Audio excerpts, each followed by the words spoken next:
विभिन्न वर्ग और समुदाय के लोग। और हमने ये कहा भी है कि हमें काराकाट से 10 लाख वोट चाहिए। काराकाट का चुनाव किसी व्यक्ति के खिलाफ नहीं है, ये कुछ सवालों पर जनमत संग्रह है। देश में संविधान रहना चाहिए कि नहीं, देश में लोकतंत्र रहना चाहिए या फासिज्म रहना चाहिए, हिटलर की विचारधारा रहनी चाहिए। देश में देश की खेती किसानों के हाथ में रहनी चाहिए या कॉर्पोरेट को दे दिया जाना चाहिए। देश की गंगा जमुनी तहजीब बची रहनी चाहिए कि खत्म कर दी जानी चाहिए। देश में सरकारी नौकरियां रहनी चाहिए या सब कुछ को प्राइवेट कर देना चाहिए। इन सवालों पर जो लोग ये कह रहे हैं कि हम इनको बचाने के पक्ष में हैं, संविधान और लोकतंत्र को बचाने के पक्ष में हैं, तो वो लोग इंडिया गठबंधन का भाकपा माले का साथ दें, 3 तारा वाले झंडे पर बटन दबाएं। और जो लोग इसको खत्म करने के पक्ष में हैं, वो जरूर मोदी के पक्ष में जाए। तो एक जनमत संग्रह में इस ढंग से चीजों को हम लोग उसको ले जा रहे हैं। और स्थानीय सवाल भी है, तो नहरों का सवाल है, रेलवे लाइन का सवाल है, डालमिया नगर का सवाल है, ये सवाल भी उठ रहे हैं और इसको हम लोग एड्रेस कर रहे हैं। अभी 2 पार्ट में है काराकाट लोकसभा, 3 विधानसभा सोन नदी के पश्चिम में रोहतास जिले की, जहां से हमारे अरुण जी विधायक हैं अभी चुने हुए। सभी 6 सीट पर महागठबंधन के ही विधायक हैं। तो 3 पार्ट जो उस पार्ट का है, 29 तारीख को उसकी बैठक हुई और जो इस पार्ट का 3 विधानसभा है, इसके तमाम इंडिया गठबंधन के नेताओं कार्यकर्ताओं की बैठक 30 तारीख को हुई और उसमें एक समग्र कार्य योजना बनाई गई। उसमें बूथ स्तर तक कमेटियों को बनाना है, क्योंकि हर बूथ पर इस बार हमारा वोट है, इसलिए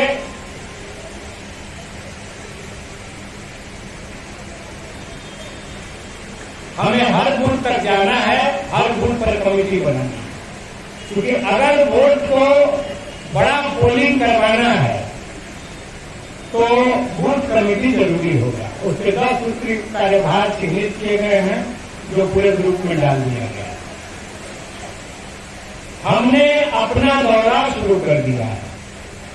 31 तारीख शहीद चंद्रशेखर के शहादत दिवस से अपने तमाम नेताओं, चारू मजुमदार, जौहर, कॉमरेड विनोद मिश्रा, जो भी ऑफिस में उपलब्ध जिनकी तस्वीरें थी, सभी पर माल्यार्पण करते हुए उसके बाद उस इलाके में समाजवादी नेता रामविलास बाबू का, सरदार वल्लभ भाई पटेल का, श्री कृष्ण सिंह का, शहीद जगतपति कुमार का, अम्बेडकर का, रामपदारथ बाबू थे वहां के सोशलिस्ट नेता, उनका सब पर माल्यार्पण करते हुए उसके संदर्भों को आज की तारीख में यह वामपंथी, सोशलिस्ट और कांग्रेस की एकता क्यों बनी है, इस बात को रखते हुए हमने माल्यार्पण करते हुए अपने दौरा की शुरुआत की।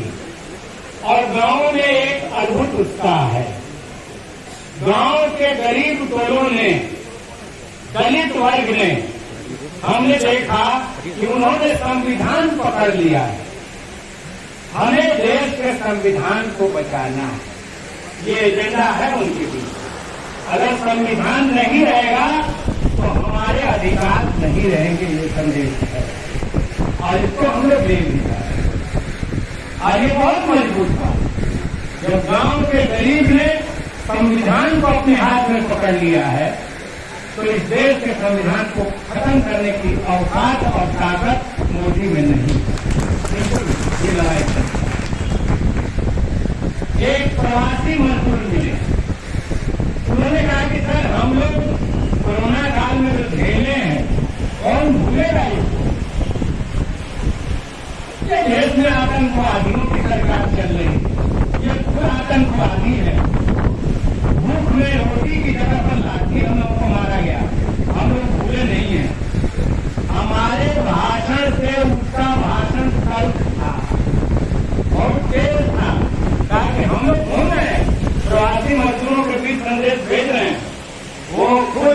टेक्नीशियन हैं, कभी चंडीगढ़ में तो कभी दिल्ली में 2 जगह रह के मजदूरी किया है, काम किया है और बहुत अच्छा मैं भी एकदम 30 साल का नौजवान। तो इस तरह की स्थिति दिख रही है। तो यही कुछ तैयारियां हैं। 8 मई को हम लोग का चूंकि अंतिम चरण में है, नॉमिनेशन करने का निर्णय लिया गया है।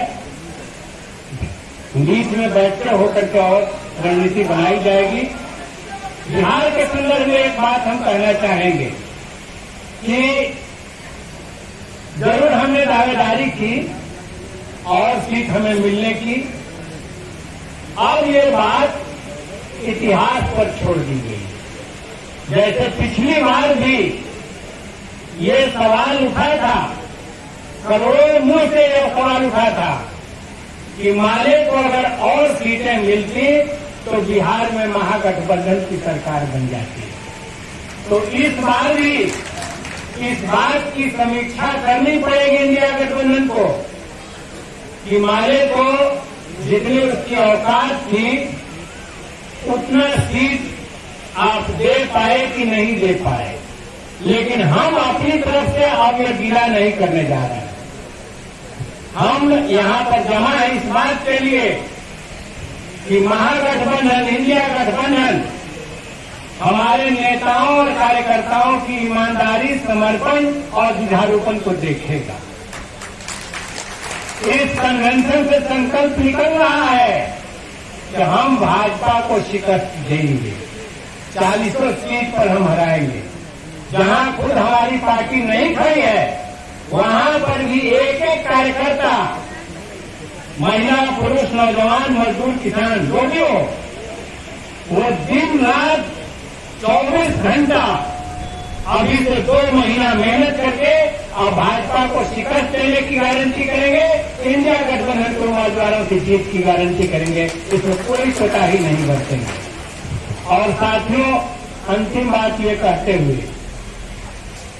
पिछले साल के 22 अप्रैल को पार्टी के सेंट्रल कमेटी से पार्टी स्थापना दिवस पर एक कॉल आया था।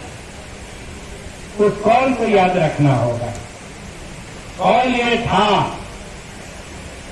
कि इस बार हिंदुस्तान के पार्लियामेंट में हमें अपना नुमाइंदा जरूर भेजना है, अपना प्रतिनिधि जरूर भेजना है। पार्टी जितनी बड़ी हो गई है, जितनी बड़ी साख हो गई है, इंडिया गठबंधन में हमारे नेता को आज जिस ढंग से उनके विचारों का इंतजार किया जाता है, उनके लेखों का इंतजार किया जाता है, तो भाजपा माले इस देश में इंडिया गठबंधन को राजनीतिक और वैचारिक नेतृत्व दे रही है। इसलिए हमारा आपसे कहना है कि पार्टी में कुछ चीजें जहां हम कमजोर पड़ रहे हैं, हमारा सांसद नहीं है, तो इस बार हमें वो कमी को पूरा कर देना है। विधायक दल है, आज अफसोस है कि मनोज हमारे बीच में नहीं है। सत्ता का षड्यंत्र चल करके इस ढंग से 24 घंटे के अंदर हमारे इस गरीब के बेटा को, दलित विधायक को विधानसभा से बाहर कर दिया गया। और ये नंदकिशोर यादव, भाजपा के विधानसभा के अध्यक्ष, क्या हुआ तुम्हारा? आज तक जो राजद और कांग्रेस के विधायक ताला बदल के तुम्हारे पास बैठ गए, उनका सदस्यता क्यों नहीं खारिज किया? ये दो रंगी नीति नहीं चलेगी। ये गरीब के बेटा के साथ ये अन्याय नहीं चलेगा। और इस चुनाव में बिहार के गरीब इस बात का भी जवाब देंगे अपने वोटों के जरिए, निश्चित रूप से। तो मैं कहना चाहता हूं कि इस बार पार्लियामेंट में पहुंचना है और हिंदुस्तान भर में पार्टी को और तेजी से फैलाना है। तो इस जीत के लिए जो भी कोना खाली दिखे, पैसा का कमी है तो पैसा, साधन का कमी है तो साधन, पूरे बिहार की पार्टी, पूरे देश की पार्टी, यही 4 पार्लियामेंट के कैंडिडेट हैं। 3 बिहार में, 1 कोडरमान। और जैसा सिचुएशन है, हमारी तो पूरी कोशिश होगी कि चारों में चारों सीट पर हम जीत दर्ज करें। और इसमें पार्टी के सारे साथियों को पूरा जोर लगा देना होगा। तो मैं और ज्यादा बात नहीं कहूंगा। बाकी चीजें चुनावी मैदान में जो आपने या आप ही हैं मानसा अधिवेशन से सांप्रदायिक फांसीवाद के खिलाफ नारा लगाने वाले, भाजपा हटाओ देश बचाओ का नारा देने वाले, आज पूरा इंडिया गठबंधन इस नारा को दे रहा है।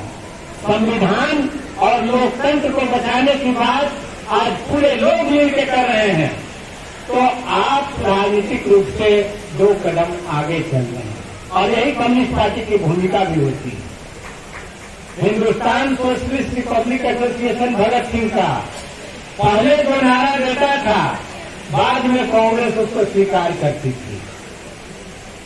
तो फिर आज कम्युनिस्ट पार्टी अपनी भूमिका में है, भाकपा माले अपनी भूमिका में है और इस बार व्यवहार में भी ये चुनाव एक चुनौती भी है और एक जंग भी है। तो इस लड़ाई को लड़ करके भाकपा माले के मान सम्मान को, उसके ग्रेटनेस को, उसकी हाइट को और ऊंचा उठाना है। आप तमाम साथियों को फिर से क्रांतिकारी अभिनंदन करते हुए अपनी बात समाप्त करता हूं। बहुत बहुत धन्यवाद।